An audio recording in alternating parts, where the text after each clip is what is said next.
ಶೇಂಗಾ ಚಟ್ನಿ ಮಾಡುವ ವಿಧಾನ.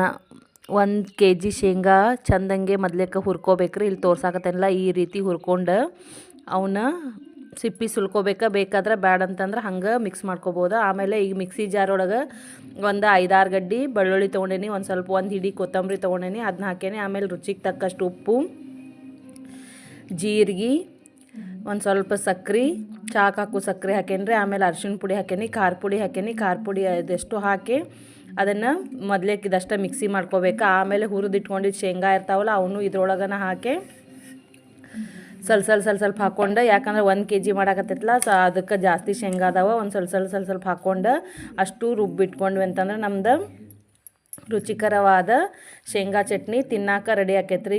ಖಡಕ್ ರೊಟ್ಟಿ ಜೊತೆ ಸಜ್ಜಿ ರೊಟ್ಟಿ ಜೊತೆನೂ ತಿನ್ನಾಕ ಮಸ್ತ್ ಅಂದ್ರೆ ಮಸ್ತ್ ಆಗಿರ್ತೈತಿ. ಎಲ್ಲರೂ ಟ್ರೈ ಮಾಡಿ ನೋಡ್ರಿ ಹೆಂಗಾಗೈತೆ ಅಂಥೇಳಿ ಕಮೆಂಟ್ ಬಾಕ್ಸ್ ಒಳಗೆ ತಿಳಿಸೋದಂತೂ ಒಟ್ಟ ಮರ್ಯಾಕೆ ಹೋಗಬೇಡ್ರಿ. Thank you for watching.